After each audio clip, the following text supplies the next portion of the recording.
and dynamism here. I mean, really terrific energy here. And we have a power-packed panel on this very unique subject today. And let me just introduce the panel, very distinguished panel. Let me welcome them. First and foremost, let me get on stage Dipali Goenka. She's the CEO and Joint Managing Director of Wellspun India Limited. Dipali is a very accomplished business leader known for her dynamism, entrepreneurial spirit and passion for people, who's driving the growth of Wellspun textile business to $1 billion dollars globally. Any one of you who goes and witnesses Wimbledon, all the towels used there are all Wellspun towels. Let me next welcome Christina Davison. Christina is the co-founder and managing partner at iEurope Capital. Christina Perkin Davison is the co-founding partner. She's a private equity. This is a private equity fund that invests in technology. It invests in companies in the emerging economies of Central Eastern Europe. She advises entrepreneurs on ways to grow their businesses by taking advantage of social networks to expand their markets, engage in collaborative partnerships, and follow disciplined cash flow management techniques. Wonderful to have you with us, Christina.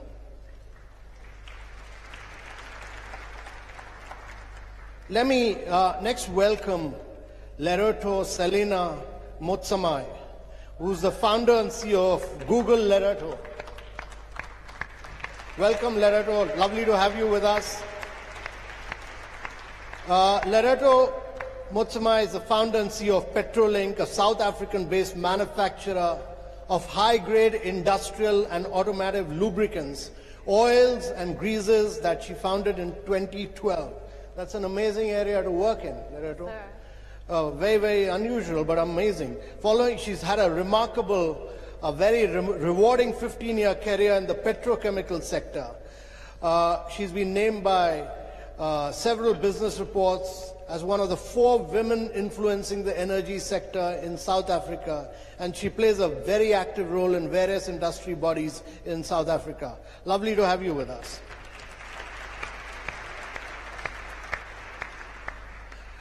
Next, ladies and gentlemen, let me welcome Manish Sabharwal, who's the chairman and co-founder of Team Lease Services. This is India's largest staffing and human capital firm. Team Lease has over 130,000 employees in 5,000 cities and is implementing India's first vocational university in Gujarat and first national private-public partnership apprenticeship program. Wonderful to have you with us, Manish. Last but not the least, let me welcome Mark Green. He's a very distinguished member of this U.S. delegation here. He's the U.S. Aid Administrator. Welcome, Mark. Lovely to have you with us. So, ladies and gentlemen, this is a power-packed panel full of very, very distinguished people here. Let me start off with Mark. Mark, I've been here for 3 days. I've interacted with a lot of men and a lot of women entrepreneurs. Why is it, the women entrepreneurs in this conference are just getting smarter and smarter and smarter, and the men entrepreneurs are getting dumber and dumber and dumber? Why is that happening? I mean, the women entrepreneurs here, they just outsmart the men. So is there a reason that you asked me? So I must be the one who's getting dumber and dumber and dumber as we go. That question was specifically focused on you. The USA. So what I will say is I think we see in this summit the vibrancy of women entrepreneurs. And I think there is a sense that this is the time for women entrepreneurs, that they are rising, and as they rise, we all rise. So I think what you're seeing is a natural optimism that comes as women rise further and further and take their rightful role at the table. So I wouldn't put it as dumber and smarter. Others may do that. Instead, I would say that we are feeling the energy, optimism, and hopefulness that comes with women entrepreneurs having their moment.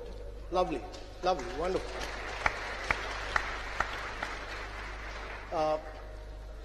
Dipali, I mean, you've had a great track record of working in partnership with a vast range of women groups. You know, I mean, given the fact that India has seen a lot of self-help groups in rural areas, I mean, we have about close to 2.2 million self-help groups, amazing work being done by several self-help group women. You know, I mean, our track record shows that women self-help groups, they return their money back to financial institutions much quicker, much faster. They're better in repaying money back. Their track record is incredibly high compared to large businesses. I just wanted to ask you that given that 70% of India's population lives in villages, how do we empower and encourage entrepreneurship amongst rural women? How do we drive this agenda forward? First of all, this question is very close to our heart at Wellspun because we employ around 20,000 people at Textiles, and our vow to take on 20% women at Wellspun is like paying its dividends. I just want to quote that, you know, when you talk about the rural India, and I want to just have an example here. There's a girl called Avni Bhadra. She basically was at Wellspun. She was chosen by Walmart in a program of multi-skilling and multitasking by an NGO called Swasti to go to Arkansas to present what she learned. Imagine the kind of aspiration that she created for the young girls in the rural part of our country. And when you say that, I think it created several Avni Bhadras in Gujarat and at Wellspun. And I think that motivated a lot of girls to take that forward. So when you talked about mentorship, I think that's where the mentorship begins. Thank you. Lerato, you're such a unique role model. I mean, to be such a dynamic entrepreneur in the world of petroleum and petrochemicals, rarely seen in Africa. Rarely seen in Africa. I mean, such a unique role model. I mean, how do we create more women role models like you who embody the principles of empowerment? Thank you, Mr. Kant. Firstly, I'd like to thank the City of Hyderabad and the Government of India for the invitation, as well as the US government. I believe that as I sit here in a very esteemed panel and very privileged, I do not only represent my country, South Africa, but I represent the women of Africa, because our issues are very much the same. And earlier on, I was just saying to my colleague here that the issues of the women in India are very much the same. So we're all fighting the same struggle, the same causes. Having said that, I am a firm believer that women don't just build businesses, they build nations. So at the end of the day is that wherever you've been placed in a privileged position of being able to make a difference, doesn't matter how small, doesn't matter how big, it really is your responsibility and your purpose to be able to make that difference. Now, those women who are role models, like myself, are there. They do exist. But many of them are not seen as role models because of the environments that they are serving in. A typical example would be my late mother, who for me represented a faceless, a nameless individual, but was a strength to the community in which she came from. She was a nursing sister with 6 children. But in between that, she supplemented that salary with being the first taxi driver in my city, Port Elizabeth, With the car maintenances running high, she moved on to becoming a distributor of Amway products, moving on to becoming a distributor of Kirby Hoovers, and every other American product that came into the African continent. She was all one of the first people to grab that opportunity. Why she went that way was because she was not only meeting the needs of my family, but also the needs of her extended family and that of her community. And I believe that women like my mother are existing, but they are not given the opportunities, they are not given the tools to be able to make the kind of impact that we see from other women like myself, because of social media, because of access to knowledge and information. So, Mr. Kant, I think that as a woman and as a leader, there are many of us who are out there. They may not look like me, but they certainly are there. We need to actually find them and give them the platforms that they really are already serving on.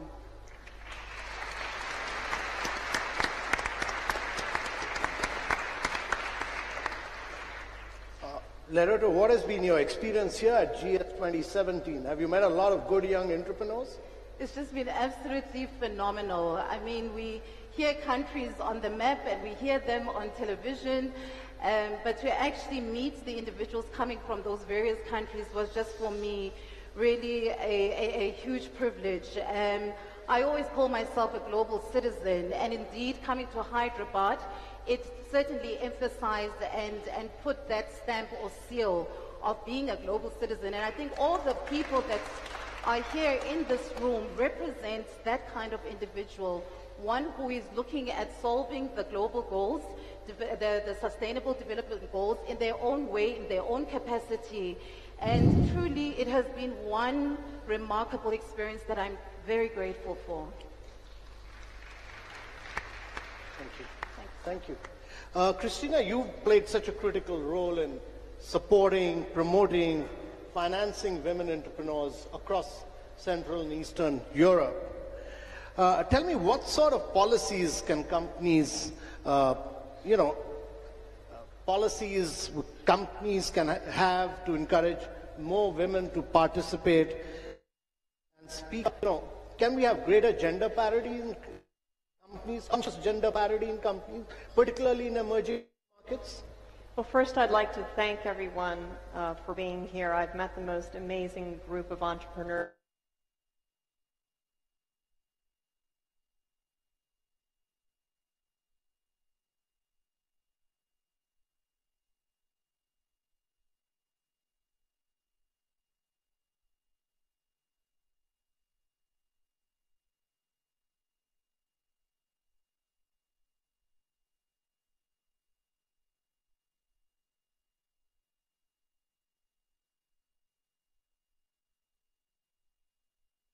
There are very many women who have set up networks across the region who we are trying to fund, trying to support, and in that effort we hope that they will also reach out to other women in other emerging markets to create an even larger network.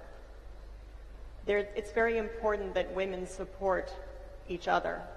That's very critical. Madeleine Albright used to say, there's a little place in hell for women who don't help them. And I think that's very important. Yeah. In terms of our efforts, I think it's very important for a venture capitalist like me to make sure that we listen to entrepreneurs who have a great idea, who are women, not just because they're women, but because they've got a great idea and they have a great business. And we try to seek those women out. We try to support them with our amazing network and our amazing experience that we have cultivated over the years. We have a lot of Silicon Valley, Silicon Alley families who are invested in our fund.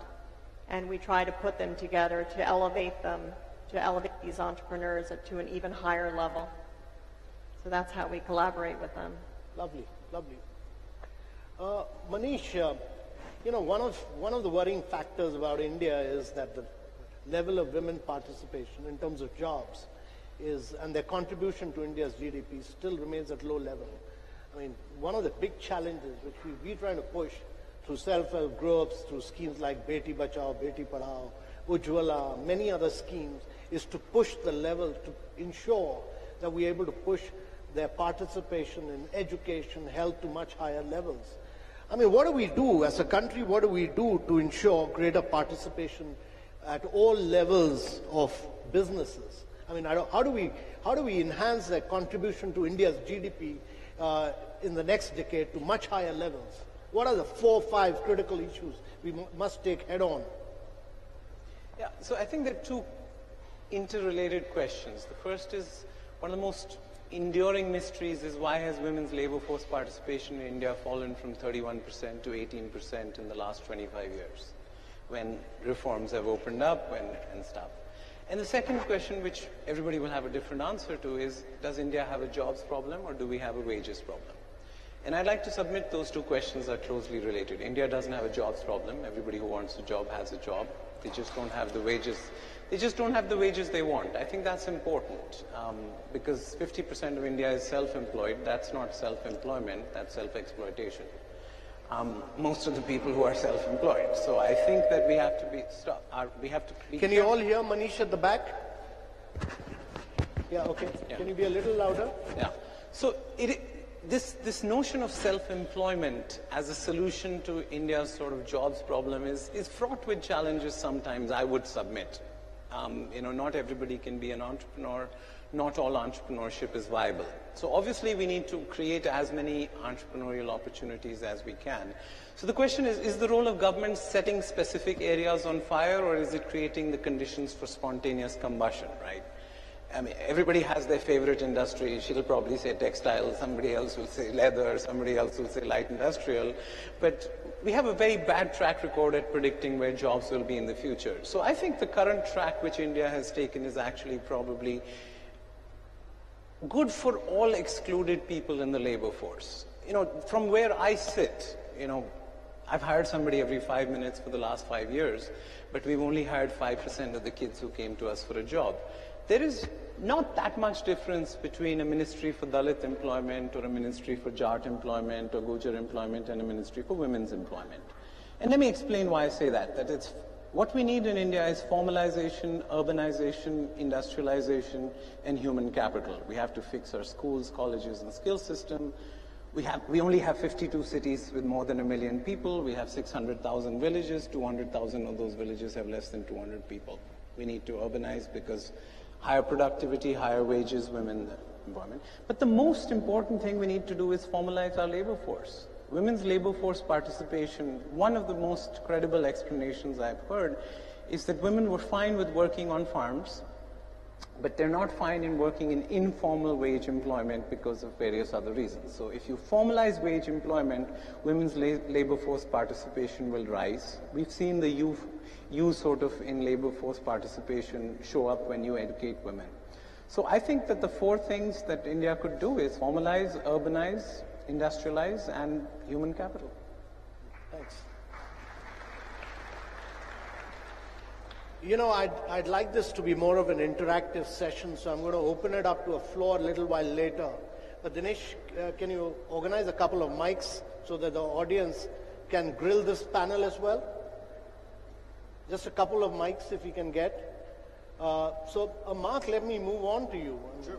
And you're such a critical player in the U.S. administration. I mean, you're the administrator of USAID, which is such a major organization. I wanted to ask you, what can men do? I mean, when women win, we all win. But what can men consciously do to help equalize and improve the participation of women, particularly in emerging markets? Well, I think there are a number of things. I think first and foremost, we have to recognize the particular barriers that women face. Barriers of access to credit is one of the critical barriers. In too many parts of the world, in rural areas, there's a digital divide. Women simply don't have enough access to IT, to the internet, and we know these days if you're not online, if you don't have access to the internet, you're really shut off, not just from opportunities, but from information. And so I think we have to take those issues on. And I think we have to recognize that oftentimes some of the health challenges that affect men and women affect women disproportionately. So, for example, here in India, where tuberculosis is such a staggering challenge, we have to recognize that women who have TB often face a particular stigma that locks them out of society, locks them out of economic opportunity, even locks them out of the marketplace. So I think what men have to do and what agencies like USAID have to do, identify the specific barriers that women face and apply tools to help them take those on. We know that women entrepreneurs have great ideas, great vibrancy, that they're looking for their seat at the table. We have to identify those barriers that stop them from taking that seat. No, I think it's such an important point you've made, and TB is totally curable, actually. Totally curable. And totally unnecessary. Yeah, absolutely unnecessarily. So Dipali, I mean, what has been your experience? I mean, you work with a number of women groups, you work with a number of women enterprises. What has been the backward linkage of Wellspun to women enterprises at the backward?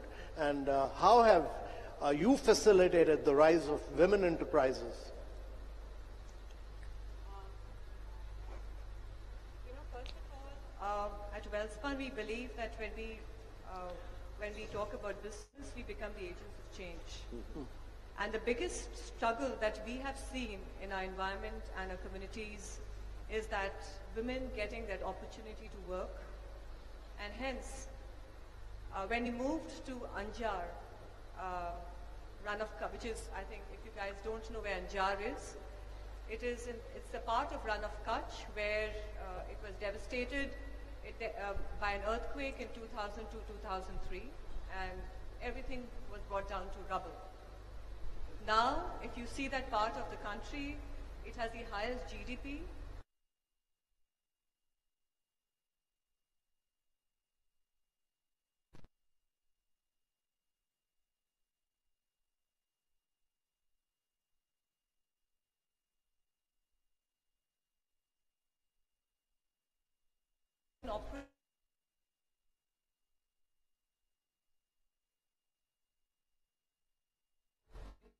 So the children could go to school, and you had an empowered woman who would influence her girl to go to school. If she couldn't go to school, there were smart schools and smart education brought by Wellspun to her doorsteps. So, I think the whole thing, Mr. Kant, is about integrating the whole communities. So we work with the communities. We have these girls who work at Wellspun, where we have the girl hostels, where the girls come in from Jharkhand, which are the remote part of the countries. We make them, we give them an opportunity to graduate. So they have an aspiration to grow in their lives. Because by the end of it, it's not just being in a kind of a blue-collared operator. It's going to be about how you grow in your lives and see that kind of a life cycle. So it's about the communities where they get literate enough, the children go to school, they learn how to do their craft, and the closest project to our heart is sanitary napkins. Maximum deaths in our country happen because women are not adequately having enough supply of, to support them. So we actually are working with self-help groups to make sanitary napkins so that, they contribute to making the sanitary napkins. And it also contributes to creating those communities where women are confident enough to step out of their households, because in India, people don't step out of their households if they're going through their menstruation. So those are the things I think. So it's about having an empowered society and communities. Imagine $2.9 billion could be contributed to our country if we could bridge the gap between women and the men, the complete diversity. And by 2025, Mr. Khan, this is for you, if 68 million women can go to work, I think India would be a very different country. So I think when you talk about India and you talk about women and when you talk about Wellspun, I think There'll be several corporates like us who will be working in the communities, who will be empowering women and looking at the issues which are very, very important to India. Lerero, let me ask you, Mark talked about the digital divide, but more than that, to me, the divide is in the world of nutrition, education, health. These are big challenges for India. How are you confronting these challenges in Africa? Okay, so I think that I'll personalize the answer to that, Mr. Kant, is that heading a company that is seen to be headed by a woman in an industry that is male-dominated, it comes with the responsibility of being able to pull other women in also pull them up as well as girls. So as a company, we have decided that our focus area will be in social impact in education. So in 2014, Petrolink started a girls' academy called Girl Ignite Africa Academy. And the focus of that was truly to take girls from the age of 10 years old up until 19 years old. And these are girls who are coming from underprivileged communities where they are under-resourced. Even the schools that they attend, they do not have the same quality education, the same kind of exposure that a girl who comes from a privileged community does have. And what we do with them is that we meet on a weekly basis at a farm whereby it's very close to the communities at which they come from. And we focus on 4 areas. The first area is entrepreneurship, whereby the girls are given and taught about the SDGs. And they understand each and every one of those SDGs actually speaks to the communities that they come from.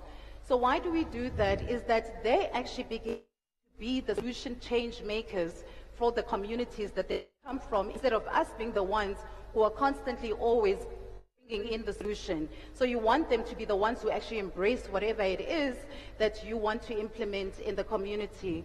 We focus on that, and what they do is to actually start off looking at the SDG that they've been given. They come up with a problem that they've identified in their community. So it could be clean water and sanitation. It could be renewable energy, quality education, gender issues, women and girls, etc. And once they unpack the actual SDG, and then they come up with the solution. And you'd be amazed at the solutions that these girls come up with. We're talking about digital divide, and we're talking about girls who are coming from underprivileged environments, but because they've been given an opportunity to be able to come up with ideas and solutions, these girls come up with ideas for applications, ideas that truly could be groundbreaking given the resources to be able to implement them. We then also focus, so the entrepreneurship is really a social enterprising module.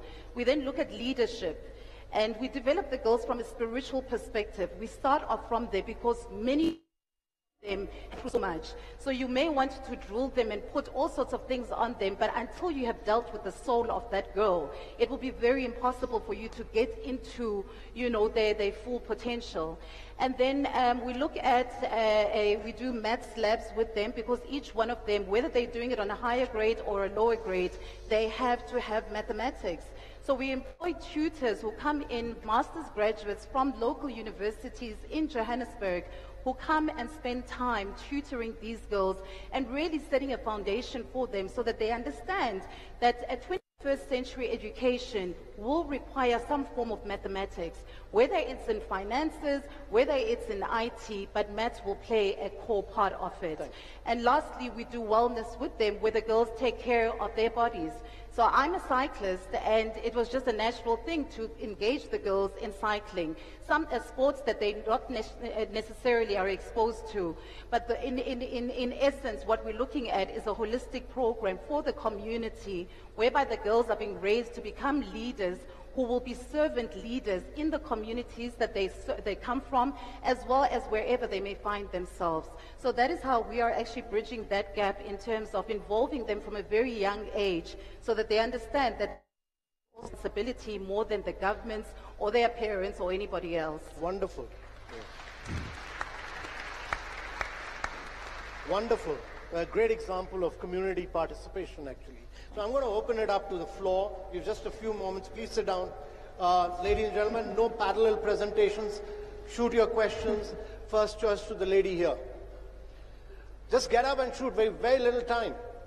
And just no long winding questions, shoot your questions straight away.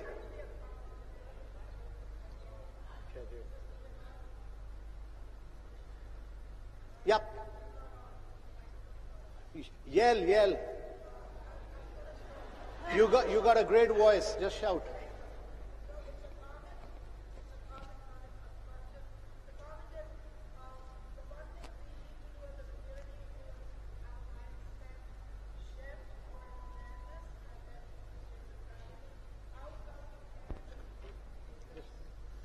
Yeah, just shout.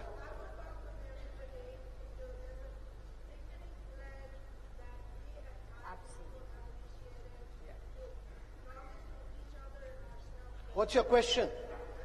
No. Anybody with a question? Any lady with a question? I have a question, please, sir. please shoot your question.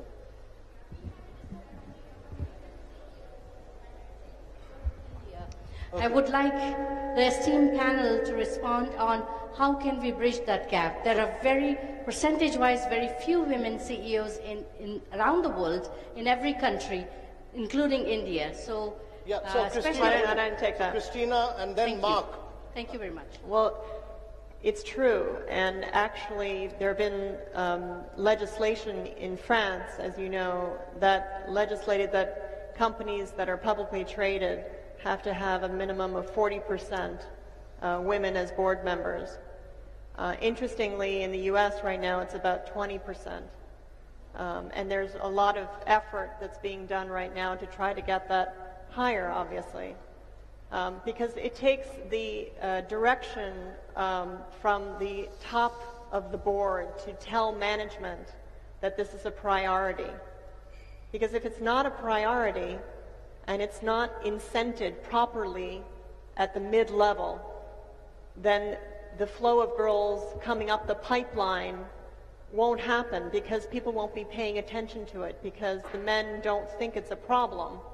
And if they don't think it's a problem and they're not properly incented to do that, it won't happen. So it has to come from the top. And that's changing. Thanks. Mark, you want to add on to that? Sure. Well, specifically, I think education.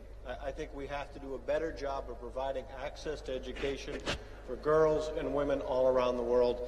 Secondly, I think we simply have to have as a declaratory statement, it is not possible in this rapidly changing, complicated, complex world for us to meet the challenges that are there unless we're listening to all of our voices, every part of the community. And that must be a mission statement at every company, every organization, every level of government. Right. I think that's what we must begin with. If we do that, everything is possible. That's a great one, Mark. I have a question. So will you please sit down? This is about women first. Lady there. There is a male bias here. Hello. Hi. Yeah. My name is Chauravi. In the very small company that we run, I have found that women have far higher productivity, better attitude, and longevity. My question to you is, on the success of Make in India, Incredible India, can you find a marketing campaign that lets companies know that and then give them an incentive to employ a greater number of women? Because the statistic around going from 30% to 18% was shocking. Second question, is there a way to incentivize equal wage? Because even when we look at semi-skilled jobs and we work with contract manufacturers, a large number of people employed, women are paid 20% less. So if the man is paid 250 rupees a day, the woman will be paid 200 rupees for the same job. Okay. And that's my So Manish, question. will you respond to the second part of the question? I'll take on the first part. The second question is it's illegal. Okay, so, my belief is that, we need to focus. My belief is that we need to really focus in a very big way on 7 states of India, 201 districts of India, focus very, very strongly. It's on education, on health, on nutrition. That is what is going to make a difference. It's not about a branding campaign. It's about providing education and health and ensuring better livelihood for women. Yes, madam, what about you? I was going to say I agree with what you said. So my question to you is, in addition to that, when you're dealing with rural communities, Yeah. right, Yeah. where they have not, especially with young ladies, they have not seen women in the workforce. Yeah. Before something can be possible, before something can be probable, it's got to be possible. So how do you overcome those social stigmas and social issues surrounding women going into work? So, Dipali, will you respond to this? You know, when we talk about social stigmas, it's all about how you can create those mentors within the communities. When you work in the communities, creating examples in those communities is very, very important. And hence, I think that's where, is the role of the corporates to get together to work with them. And that's what actually we are doing, actually. We are training them, we are multi-skilling them. And I'll give you an example. Not only we are not teaching them how to multitask at home, because they wake up at 4 a.m. in the morning. They handle the work, the household chores, then they come to work. Husband doesn't even lift up a spoon to do anything. But now we're training the men how they can share the responsibilities as well.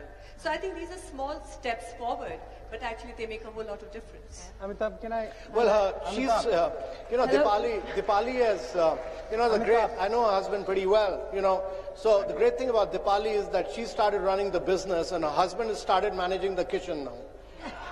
Hello. I have a question. I've got to be careful in what I say. But cultural explanations are at best the soft bigotry of low expectations, and at worst they are racism. A lot of what we see reflects the absence of the infrastructure of opportunity. If you treat this like a cultural problem, you won't be able to solve it in our lifetime. If you treat it like a plumbing problem, let's get all 63 million enterprises formalized. Let's get our cities urbanized. Let's get our schools fixed. Let's get the colleges fixed. And let's get 11% of our labor force in manufacturing up to 25% of our labor force in manufacturing. I mean, I think if we want to do specific, finite, and actionable next steps, we can transform this in the next 10, 15, 20 years. If we're going to treat this like a cultural problem, the best solvent for cultural explanations is the infrastructure of opportunity. Yeah. But one of the big lessons of the first panel discussion was that I think it was very important that men have a very critical role to play. If you want women first, prosperity for all, men have a very, very critical role. And they need to get into roles which women have traditionally been performing. I mean, it's very, very critical that women get into economic activities. They start giving a bigger and a higher contribution to GDP, and men get into roles which traditionally and dominantly have been played by women. Madam, Yes, hello everybody. Anra Vanona, founder of Global Invest Her, a platform to help women entrepreneurs learn about funding. My question is, how do we get more women to become investors, and how do we get more men to invest in women? Great question. Great question, Madam. Christina. Yes, it's a problem. In fact, in the United States, about 72% of the venture capital funds are dominated by men and don't have any women who are making investment decisions. And actually in Europe, it's even worse. So what do we do? I think it's important to have major entrepreneurs who've become successful, women who've become successful, to lend their voice. So the Sheryl Sandbergs of the world, she needs to speak up, as she has done and written the book. And then other women need to do the same. So, we have our women's networks that we're establishing and we're putting together and trying hard to pull each other up. But that's not enough. I think we have to show that it's actually important to have a diverse group in an investment committee or on a fund to be able to increase the returns. And there's data to prove that. It's a diverse group of investors making that decision. The risks are lowered and the returns increased. Okay. So Great. that's data enough. So this is a very fascinating discussion so we're going to break the time barrier a little bit. Lady there, somewhere here. Yeah, please. Hi, this is a question for Amitabh.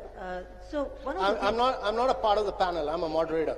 You can shoot the question to the panel. Still, I still want you to think about this, because one of the things that, this is a slightly unpopular question, one of the things that we run into in the West is that there is a negative impact of overconsumption and of too much wealth.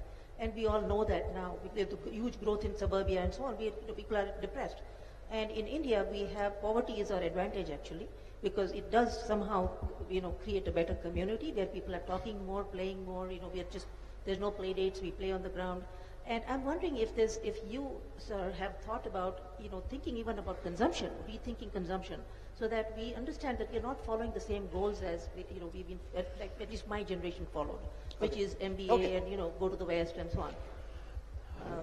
So my only response to that is that when the American part of the world or the Western part of the world urbanized, land, gas, and water were all cheaply available, and because they were cheaply available, they created sprawling cities. You created cities like Atlanta, where 99% of the people travel by car. I mean, that model of urbanization is dead. You need compact, dense cities. You need, the process of urbanization has ended in America. It's ended in Europe. It's nearing its completion in China. In India, it's just begun. We will do more urbanization in the next 5 decades than what in India we've done in the last 5,000 years. So we need if we follow the American and the European model of urbanization, we need 4 planet Earth. We have only 1 planet Earth. And therefore, India needs to do a very innovative and sustainable model of urbanization. We need to ensure that our cities are embedded with public transportation. We recycle our water, we recycle our waste. That is the biggest challenge we have as we begin our process of urbanization. A very, very sustainable process of urbanization. Lady there, you were asking a question. Please shoot.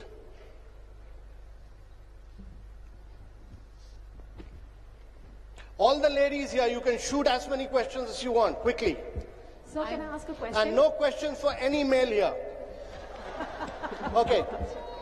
I'm Sucharita from Catalyst for Women Entrepreneurship. And I wanted to say that in spite of all the cultural challenges that was mentioned earlier, the women... Madam, come to the question. The women startup scenario is the fastest growing in the startup segment. So I wanted to ask if each of the stakeholders, the investors, the government, policymakers and the corporate sector, what would you like to do to make this fastest growing segment really, really move fast? So, Mark, Christina, and then Lerato. Better access to credit, closing the digital divide that hold women, especially in the rural areas, back, creating mentorships to help women entrepreneurs take it to the next level. I think there are a number of things we can do, but the final thing is focus on men. Great. The problem that women often face is discrimination, at least soft discrimination by men. So work on messaging to men why it is that women are important in the workplace. Take those success stories and message them to men. Christina, you want to add something? Yes, I think we need to have multilaterals get together and support and fund an emerging market fund supporting women. Okay, wonderful. All right. Question So here. last 2 questions. Sir, I'm here. The lady right here. here in front of you. I'm here. My name is Aditi and I'm a woman entrepreneur. One of my questions is, which is faced No, just one question. Yes. Just one question. My question is something that a lot of women entrepreneurs struggle with, and that is that men are in reality in more positions of power than women are, and when we need to seek their advice, mentorship, investment, whatever it might be, how do you make it so it's comfortable to the men themselves? Because many times men themselves are they have wives, and many times the wives do not like it that you are mentoring someone in the evening or after work and all, and that's something that is faced. Okay. So how do men provide mentorship? Manish? To women, yeah. Really? Yeah. Without it being uncomfortable, Yeah. like... He's best equipped to respond to this. Come on. On what basis? He runs the vocational university in Gujarat. Come on, Manish. Respond to that one. First time I've seen Manish faltering for words. I'll respond to it because I have male mentors and they're fabulous, and many of them have daughters, and that's the point. There's data that proves that men become much more empathetic when they have daughters, and when they have teenage daughters, they're even more empathetic. They've done surveys on this. Harvard's done surveys about this. So any woman at the back, anywhere? All right, here. Yeah, the lady there from. Yeah, please. No, let me give. Yeah, come. You know, I'm breaking the time barrier because there's terrific energy here. Yeah, man, please. No, I'm coming. You know, this is actually turning out to be the best session of this entire conference. Yeah, please shoot. Thank you. I thought you wouldn't see the woman in red out here. Yeah, please shoot. Anyways, thank you for having us here. And before I shoot, I really have to talk to Madame Makonai. I really like the way you spoke about spirituality. I think that is what is most important and needed in the world today. And I represent the women of the Himalayas, you know. We are people who really need help and support. And when you're talking about aggregation, that, you know, is really, you know, talking to us. We have very small land holdings, and networking is very important. We would like to ask the world's entrepreneurs, if you all have space for us in your hearts, you know, please do something for us, okay? That's what I wanted to say. Thank you. Thank you. We are all here. So please. So this is the last question of the day, and I turn to the lady on the left. Lady on the left. Yeah. My question is, how do you change the DNA of entitlement mentality in men? Oh, that's a really tough one, Manish. How do you change the DNA? DNA of entitlement. Okay. He will definitely. I've never seen Manish Sabharwal at such a loss of words. Mark. Well, first off, I would say I think what you heard is just right. I think men who have daughters, I think have their eyes open. Sometimes they feel like they're surrounded. Since I have teenage daughters, I know what that is like. But no, I think sister-to-sister mentorships are incredibly important. Women entrepreneurs who can talk with other women entrepreneurs, they can share challenges, they can share solutions. To me, that is a very important way. No, I think that's a very important point Mark has made. You know, I have 2 daughters, and it's a great experience. They've outperformed me in every area of life. And they've, you know, I mean, when I went to college, it was an all-male bastion. When my daughter went to the same college, St. Stephen's in Delhi, 88% of the students there were all women on merit. And the college said that the college principal said that you have to give 10% extra marks to boys to ensure that it remains a co-educational college. You know, so that's how women in India are outperforming men in every single competitive exam of India. So, ladies and gentlemen, with that we conclude the session. Thank you very much. Thank you. Excuse me, sir. Let's go. Thank you. Great day. Everybody off the stage. Thank you. It was lovely meeting.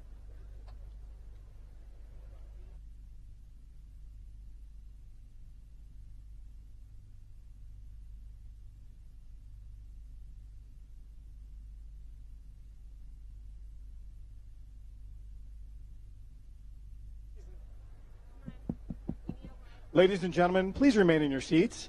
The gist portion of our event is about to begin. Again, ladies and gentlemen, please remain in your seats.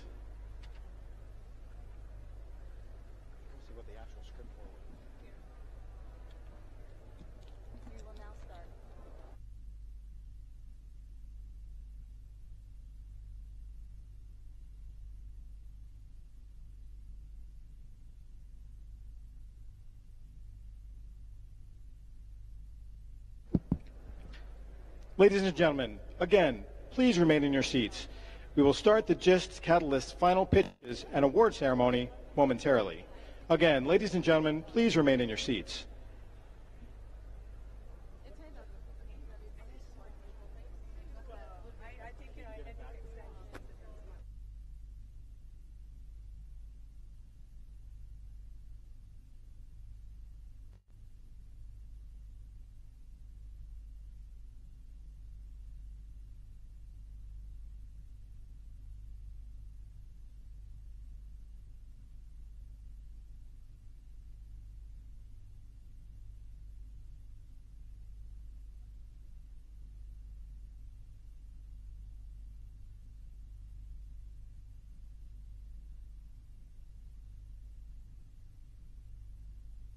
Sound test 1, 2, 3. Perfect.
Education platform for people with disabilities and special education needs.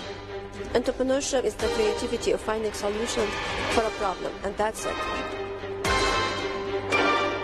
The GIST initiative is committed to identifying young scientists and innovators and supporting them and helping them to achieve their dreams of success. I would like to welcome you to today's GIST Tech Connect program. Technology risk is one part. The viewing group in Tunisia has working with entrepreneurs, trying to get them to the next level. I want to know what kind of leader you are. Let's modify it into something that can actually be sent to the market.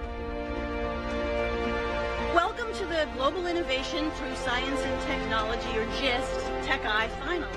I was shy.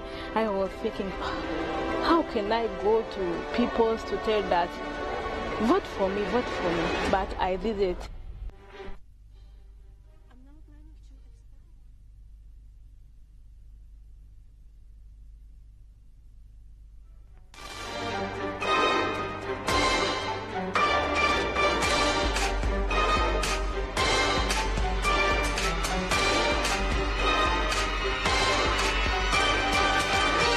Has a turning point in his life, and in my business life just is my turning point.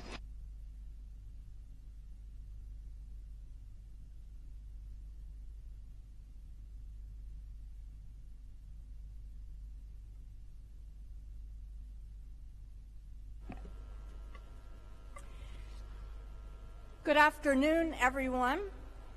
I am Consul General Catherine Hatta, and I'm from the U.S. Consulate General here in Hyderabad, which is a great honor and a privilege. Thank you all for coming.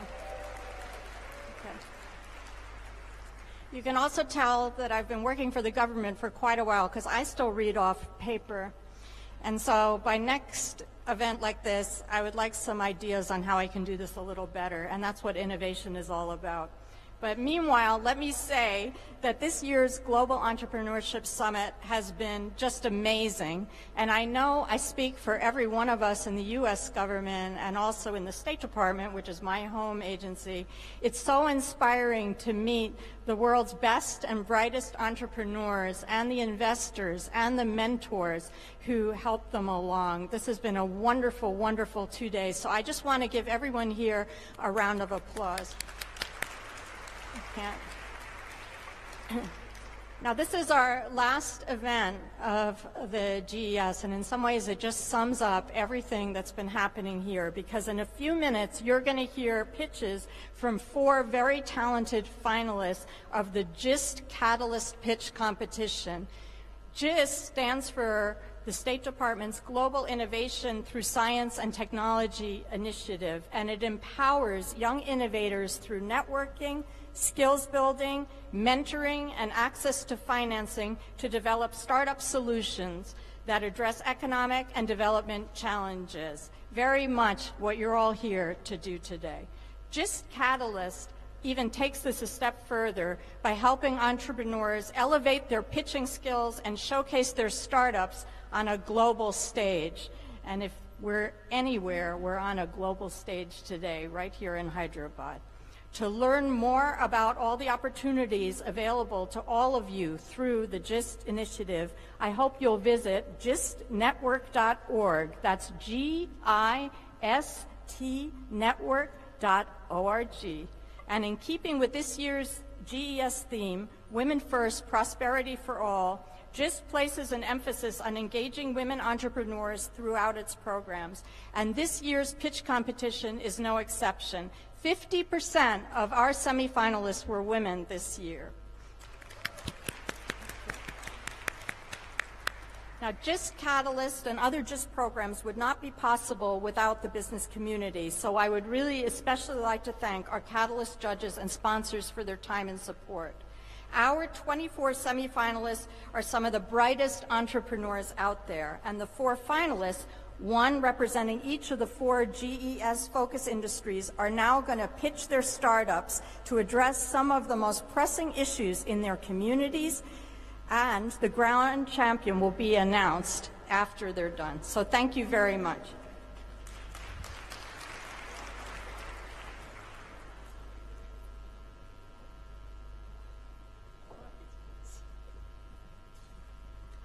Okay, I'm going to invite Ajita Shah from Frontiers Markets to the stage. Okay. No.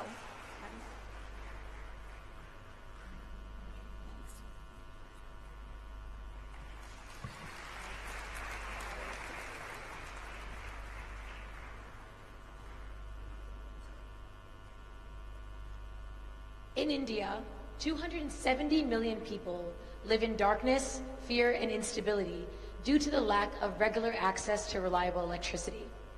While clean energy products can address this, we need to create solutions that are driven by households to reach the last mile faster. Frontier Markets has a proven business model that is ready to scale, putting women in the center of the value chain. Our 1,000 women entrepreneurs get trained in marketing, technology, product innovation, and get access to innovative clean energy products to sell to rural households to earn income. To date, our 1,000 women entrepreneurs have earned $2.5 million in revenue by selling solar home systems, clean cook stoves, and agri-appliances to 400,000 households in Rajasthan. We continue to innovate by listening to the rural household to understand what's next: a solar cook stove, a agri-appliance, a solar TV, and we partner with local Indian manufacturers to make that into a reality. We do this by listening to our rural households and also driving financial inclusion for our women entrepreneurs. Last year, our women entrepreneurs helped Frontier Markets break even, and now we're seeking $2 million of growth capital to expand our work into 6 states of India to generate $26 million of revenue and create 10,000 women entrepreneurs. We want to really understand that the last mile is about product innovation and people. Help us understand that women will be in control, they will be creditworthy, and the last mile will be heard. Join me in proving that investing in women is smartest business and the key to poverty alleviation and scale. Thank you.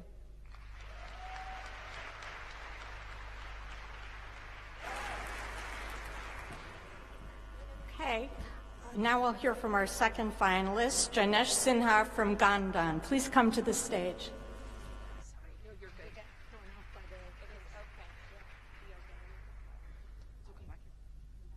Hello everyone, my name is Janesh Sinha and I'm one of the founders of Gandhan.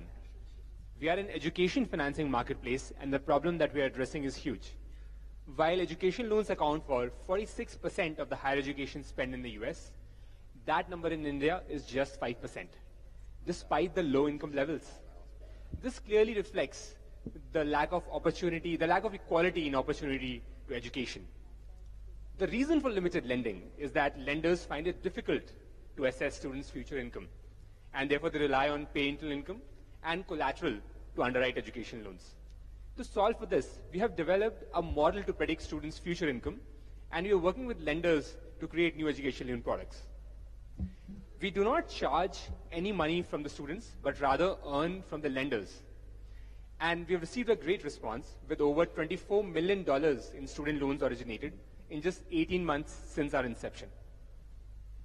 Before starting Gandhan, we actually worked in Capital One, which is one of the largest banks in the US, shaping credit strategies for them.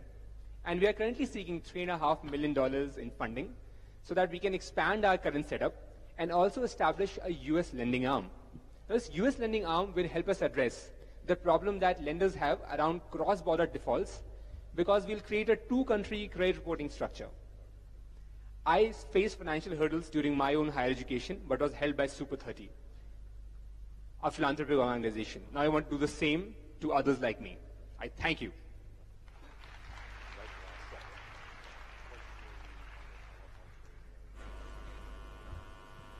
Okay, I'd now like to invite Fiona Edwards-Murphy from EPIS Protect to the stage.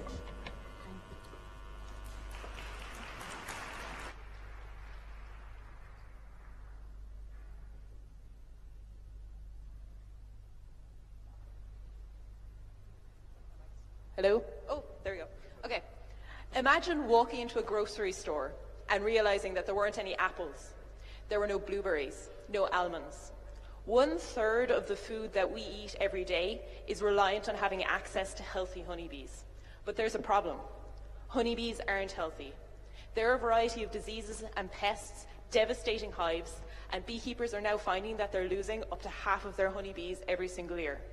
This isn't just a problem for the €3 billion international honey market, but also for the global agri-food industry. Honeybees provide an estimated €153 billion worth of pollination to the global food industry. My name is Fiona Edwards-Murphy. I'm the CEO and co-founder of APIS Protect. APIS is the Latin word for bee, so APIS Protect literally means we protect the bees. And we do that using our unique Internet of Things solution. We place sensors inside the beehive and we collect data from them. We apply big data and machine learning techniques to extract valuable information about the colony. And then we provide actionable insights to the beekeeper, which allows them to take action to reduce losses and increase productivity in their hives. We have a unique team with decades of scientific, commercial, and engineering experience. And we've developed the second version of our platform, which will be rolling out to 200 beehives starting in December of 2017 as part of our commercial trial. We're also raising our seed round at the moment of €500,000, and I'd be really interested in speaking to anyone here today who can help me finalize that. APIS Protect is using groundbreaking technology to help our most important little friends stay healthy and continue providing us with food for generations to come. Thank you.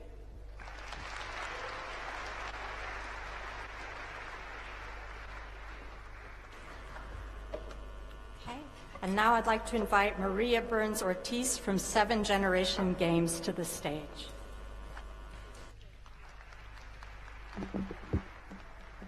Hi, I'm Maria Burns-Ortiz, co-founder and CEO of 7 Generation Games. In the United States alone, we have 40 million children in schools today who will finish their education without the skills necessary to compete in math, with the growing number of jobs in STEM to having basic financial literacy. We are literally and figuratively failing our children. And this isn't just a US problem. In Latin America, 70% of kids will complete their education without these necessary math skills. That's why we developed 7 Generation Games, combining educational research, game design, and artificial intelligence into video games that teach math in culturally relevant contexts in English and Spanish. With $1.7 million in funding to date, almost exclusively from non-dilutive grants, we've built out our games and have deployed them in schools across the United States. We have seen our number of schools using our games double in the last 3 months alone. Most importantly, our games work. Kids who play at our games improved 300% of the control group in just 10 weeks. We're now expanding into Latin America, a market underserved by the ed tech industry, where the growth rate for learning games is 47% a year. Right now we're raising $750,000 to make this happen so that we can continue our growth in the U.S. market as well as expand internationally. We project reaching 10 million children and $30 million in annual revenue within 5 years. At 7 Generation Games, we're making better educational games because we believe better math scores open doors to better futures. Thank you.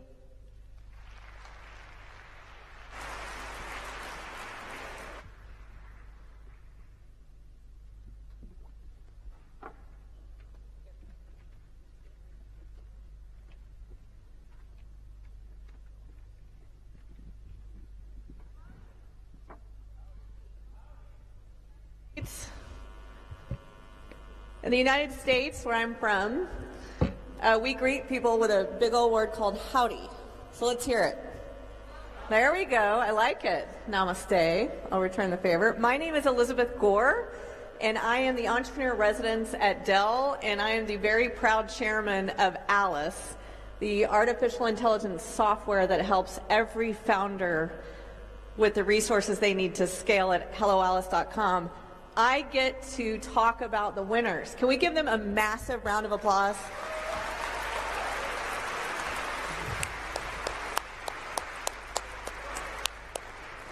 So what an inspiring couple of days. My favorite part has been really spending time with all of you as entrepreneurs and then judging the GIST competition. So it takes a lot for an entrepreneur to scale and succeed. I think all of you know that. It takes partners, it takes government, it takes the support of our families. And I want to thank our sponsors who have really wrapped themselves around each of these entrepreneurs and ask them to join us on stage today. First is Amazon Web Services. Next, we have Dell Technologies.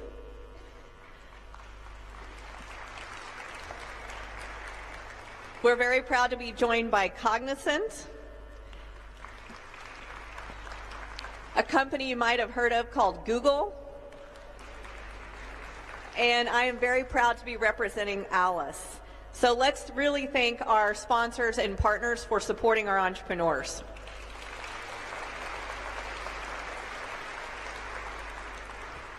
So all of the judges had a very inspiring yet stressful time to help choose all of our winners here in Hyderabad. We had 24 semifinalists pitch over the past 2 days. So first, let's give everyone who pitched a huge round of applause.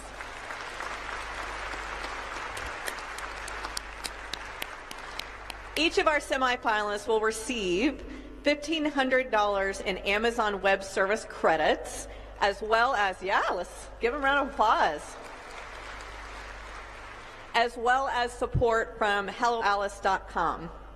From there, we then had 6 competitors in the GIST Catalyst competition who focused on 4 different focus industries, and it was so hard, but all of our judges picked both a finalist and a runner-up. Each of the runners-up will receive $5,000 in Amazon Web Services. Can we give that a round of applause? They get Alice resources. They get a Dell laptop. Amazing. We all need our technology. They get a $500 voucher to Airbnb. And we actually have a massive surprise for each of our runners-up from Google. So I'd love to have them join me. And do you guys want a surprise? All right, come on up. So for the winner, we have a $100,000 credit. And for each of the, thank you. For each of the runners-up, we have a $20,000 US credit. But even more surprising is we were so overwhelmed by the quality of ideas and the presentations that we thought that we will extend it to 3 very strong women entrepreneurs, and we would extend them a $20,000 credit as well. Thank you. They are Evelyn Chilomo from Lupia Circle, Zambia. Christy Gorenas from Defendable, USA. And Vaishali Neotia from Merixia Software, India. Thank you.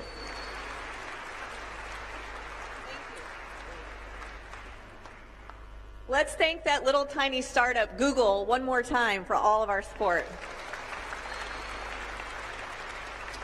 Okay, so now we move on to our finalists. You heard them pitch here.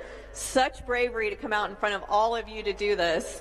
Each of the finalists have an even larger prize package. They get $10,000 in Amazon Web credits.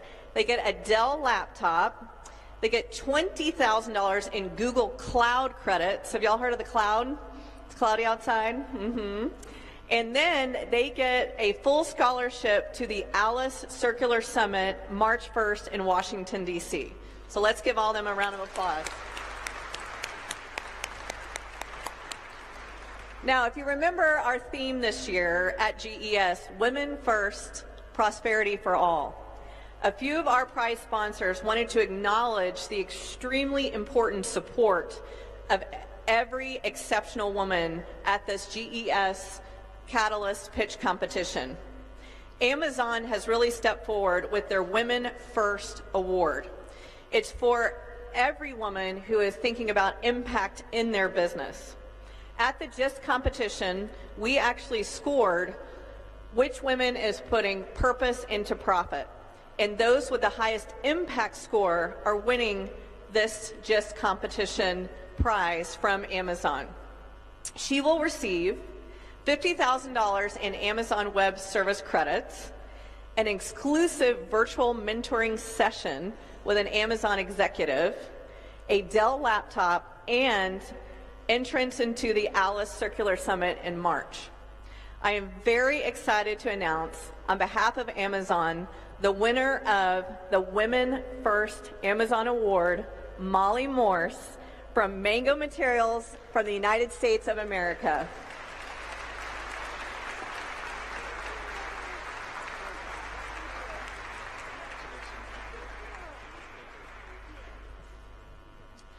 As many of you might know, women put 90% of their income back into their communities and families. So I want to thank every woman entrepreneur and ask them to stand up who actually came all the way to Hyderabad for GES. Please stand, women entrepreneurs. Woo, woo, woo! That's right.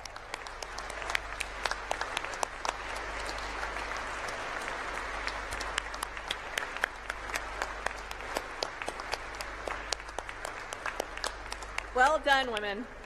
Now, are we ready for our grand champion? They're like, no, we're fine. We'll just sit here and keep waiting forever. We have an unbelievable prize package for our entrepreneur. All of you are outstanding and are going to go far in the world.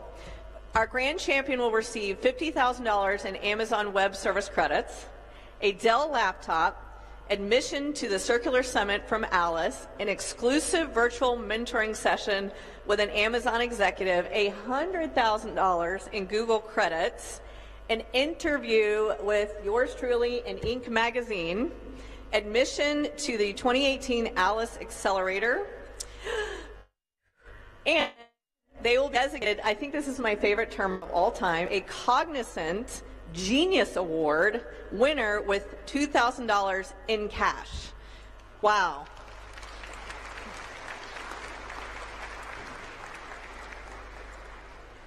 You guys aren't ready, are you? Yeah. Okay. I am so proud to thank and honor our grand champion for the 2017 GIST competition, Ajayeta Shah from Frontier Markets in India. Woo!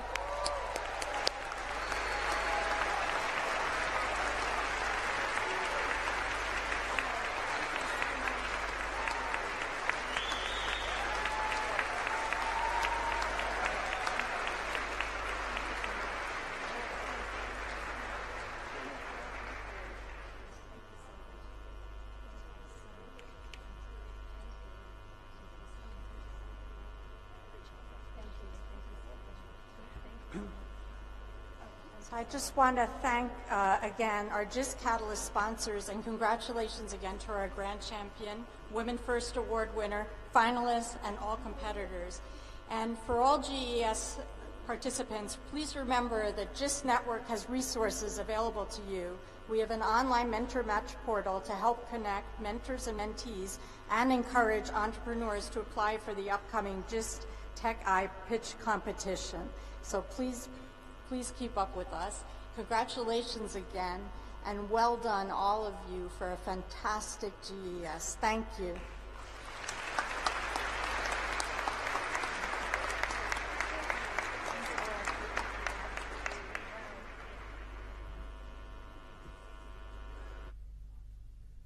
Thank you to the U.S. government and to all of our sponsors for hosting GES. Please make your way to the south doors and attend the closing reception at GES. Finally, for members of the press, Minister Rao will immediately hold a press conference in this hall